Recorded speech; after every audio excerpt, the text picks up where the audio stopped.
The painting was supposed to be a portrait of my wife, but the woman in the frame was holding a knife I had hidden in the basement. Julian stood in the center of his studio, the smell of turpentine suddenly replaced by the metallic tang of fresh blood. He had painted the piece from memory, a tribute to a woman who had disappeared 3 years ago. But every time he blinked, the figure in the oil moved. First, her head turned, then her eyes opened. Now, she was looking directly at the spot where he stood.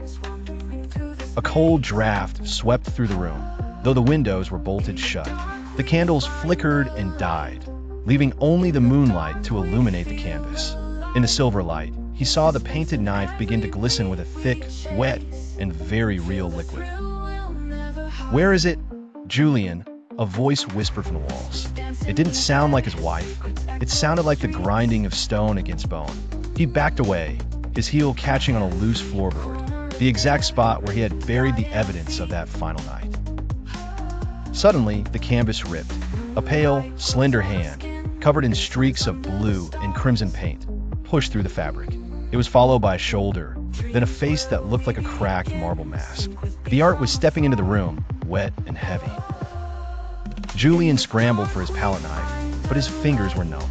The figure stood tall, her dress a swirl of unfinished brushstrokes that blurred at the edges. She moved with a strange, stuttering motion, like a film reel skipping frames in a haunted theater. "I gave you everything," Julian stammered, his back hitting the locked door. "The fame, the talent, the life."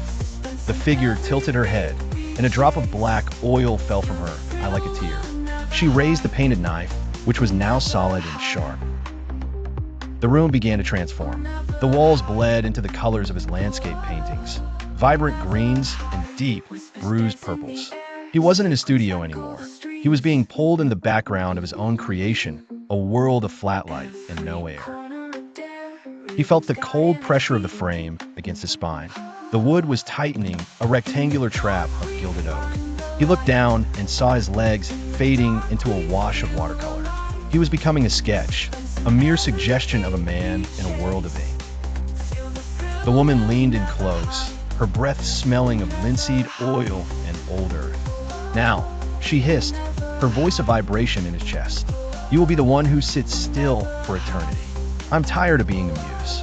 I want to be the artist who survives."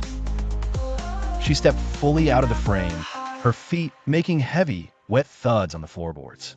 She looked at her hands, flexed them, and picked up a clean brush. She looked like the perfect woman, except for the faint, painted seam that ran down her throat. Julian tried to scream,